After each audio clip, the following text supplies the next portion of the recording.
Hey everyone, Paint Stream. Had an interview today, so I did my hair. You're just gonna have to deal with me talking about, although this looks weird in the camera, talking about my hair every day. Lucky you. Okay, so we're gonna do a little different today. I know you can't see the pages. I'll show you the pages there. It's a small notebook, but it looks like I wrote something and it's many pages long. So we're gonna skip that right now, and I'll do the half a page I wrote, and then I'll skip to the pages after it. But I just wanted to share something that I just heard Abraham Hicks say. She was talking about how to raise your vibration, and how if you want to, if you want the love of someone, you can. It's not gonna sound right without the background, so it's gonna sound a little silly to you. But she said, you can make the love of your life out of anyone you want. And I know if you don't have the background of her, his, they, their teachings, then that will sound ridiculous to you, and that's okay. Let it sound ridiculous. That's not the point of this. The point that I wanted to make is that, she said you can look at anyone and see the good in them. And not, she was talking to a guy who asked a question that, why is it that I keep meeting these women and at first I'm so in love with them and then it fades? And then I just see their faults. And then I get hurt and I break up with them. Couldn't be because you just look at people's faults. Anyway, I don't think you need to go to a medium channeler for that. I could have told you what your problem is, but anyway. So she said, well, you're looking. This is what you're bringing. You're bringing these problems to the table. You don't have to, if you look at them with love, you'll create the love you're looking for. Just see the love of that person. You'll bring that out of them, and then they'll love you. Clearly it's not that easy, so don't get crazy. But all that to say that she said, you raise your vibration to match source energy when you see an appreciation. So you see another person, you appreciate the good qualities about them. And she said you see, like when you see a flower and you appreciate its beauty. I know it sounds corny, but haven't you ever looked at a flower? I have. And I get so emotional just talking about it. I feel like I'm not an emotional person, okay, people? I've been way more emotional on these videos. I've been way more emotional the past 6 months. I don't know what it is. The stars, the moon, the menopause, I don't know. But anyway, haven't you ever looked at a flower and just wanted to cry because it's so beautiful? My cousin just sent me a video of a little dog eating a piece of bacon. It looked like a teddy bear. It was the cutest thing. I love Boaz. I love him to death, and he's so cute, but this dog did not look real. Just like Boo. Oh my goodness, that dog Boo. He's passed, but you could look up his page on Facebook. Oh my God, he was voted the cutest dog ever anywhere. He's so cute. This dog was actually cuter. Anyway, it just kills me. Kills me. Like, I can't stop staring at the cute, pretty thing. But I thought that was beautiful. For my wedding, I did have one remnant still going 10 years later. I had made Post-its that I put in the goodie bags. And this is what's left of them. So clearly I had a lot. Or I don't use Post-its that much, but I think I do. No, I don't. And so our little saying was, flowers are the window to heaven, and love is the door. Look how deep I was.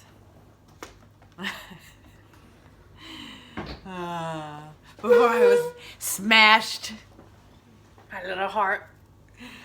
It's taken 10 years to put it back, but that's cool. That's all right. I wouldn't be talking to you trying to help you if that didn't happen. So, and I wouldn't be so freaking happy. So anyway, flowers, cool. The path that a great man follows becomes a guide to the world. Yeah, that's true. Because you get to learn, right, from their experiences. It could also, so that's from the Bhagavad Gita. But, look at Martin Luther King. You follow his example, but then it could also make you afraid because he got shot. Same thing with Gandhi, right? Same thing with a lot of really great men. Lincoln. But you got to do it anyway. Whenever two sons of God meet, they are given another chance at salvation. Yeah. So that'd be any of us. Whether you believe God or not. You don't have to believe it for it to be true. That's from A Course in Miracles. Worry is like a rocking chair. It gives you something to do, but it doesn't get you anywhere. Yeah. And it wastes your energy. But the problem is, you can enjoy a rocking chair. Just go rock in a rocking chair. Go to Cracker Barrel, buy a rocking chair. You can't worry. It's pointless. It's hard, though, but when you feel it, because I've been feeling it with the job search, your mind just takes you places. But the key is you got to get it back real quick. And then think of cute puppies and flowers. And I'm telling you, it's not silliness, and it's not ignorance, or you're not ignoring problems. Worrying is not a positive thing that's going to solve any problems. So why wouldn't you just think of puppies? I think it's more productive. No reference on that. Life is 10% what happens to you and 90% your reaction to it. That's true. No reference. Same thing can happen to two people, and they can react to it completely differently. And their experience will be different. I mean, someone will let it roll off their back, and another person will let it destroy their life. What do you pick? I don't measure a man's success by how high he climbs, but how high he bounces when he hits bottom.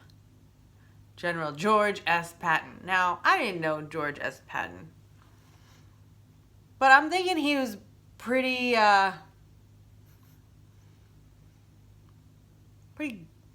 tough guy.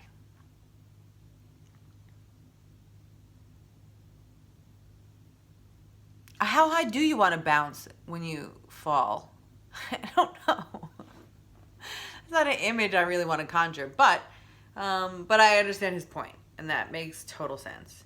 You're going to go through hard times. There's going to be a bottom somewhere in your life. At some point, there's going to be a bottom, right? It's a cycle. Some point is going to be the low point. Where do you go from there? When a friend is in trouble, don't annoy him by asking if there is anything you can do. I do that all the time. Think up something appropriate and do it. That's Edward, I think it's Wittowe, Witttowe.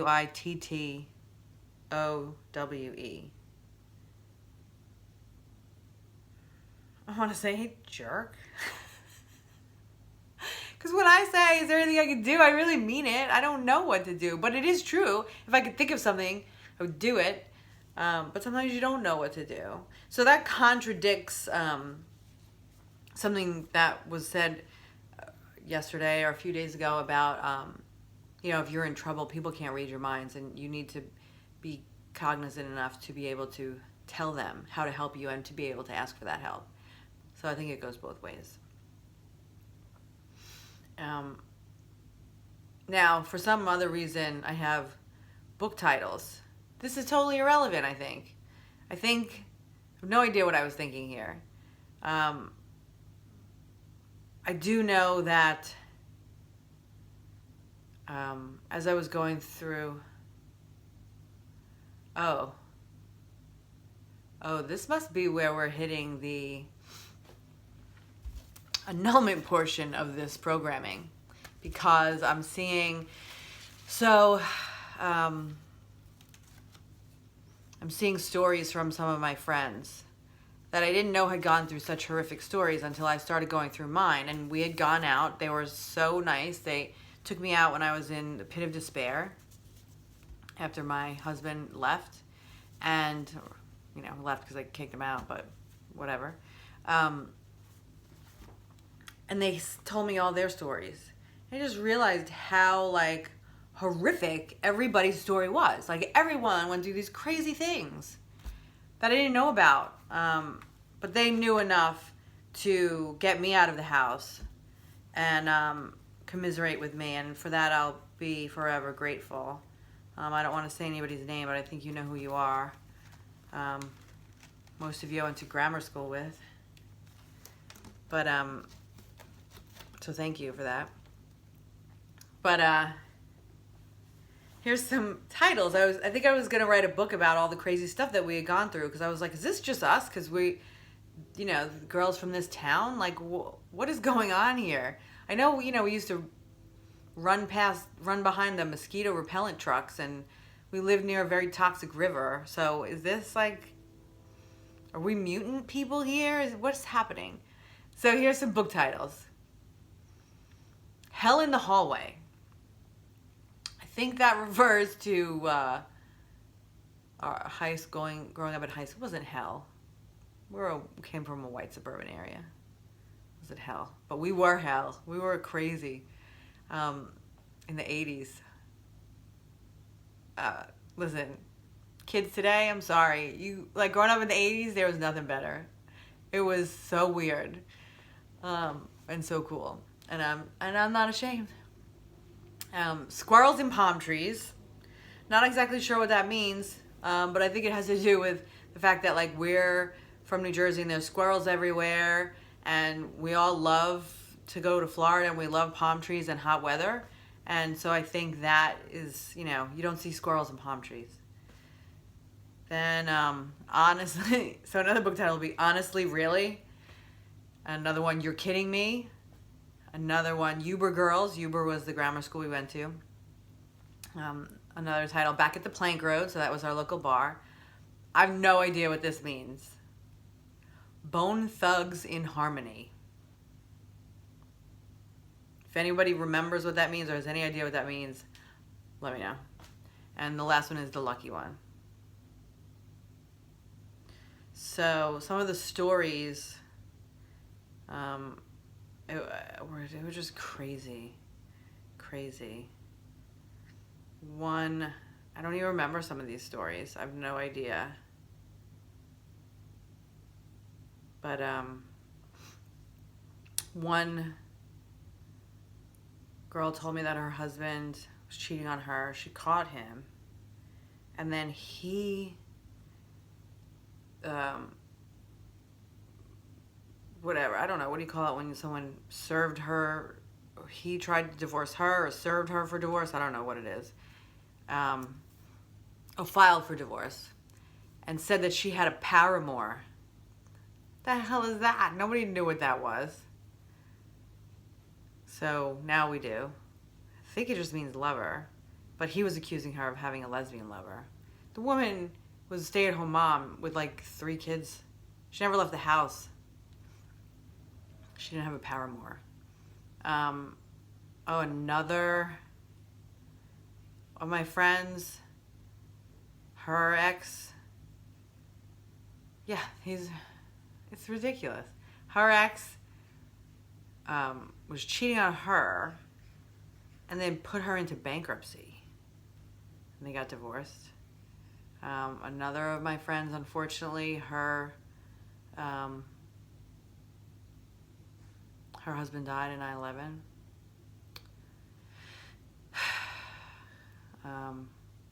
She's still so many years later, traumatized by it. What, it's been 18 years now, 18 years. And then another friend, like something happened on their wedding night that he fell and he cut himself and he bled all over her wedding dress because he was drunk.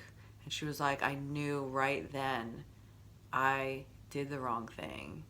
And then he was cheating and then again put her into bankruptcy. I mean, it was like, I actually felt really like I felt bad, but they were making me all feel better about what I was going through. And I couldn't believe, I was like, here I am devastated. And like, how did you even live through any of that? But they did. And, they were still all very happy. They were all, let's see. Yeah. 3 of the 4 of them were very happily remarried and still are to the same people. So that's beautiful. But that would also remind me to tell you, don't get married before 30. Just not a good idea. All right. We'll pick it up tomorrow. Peace out.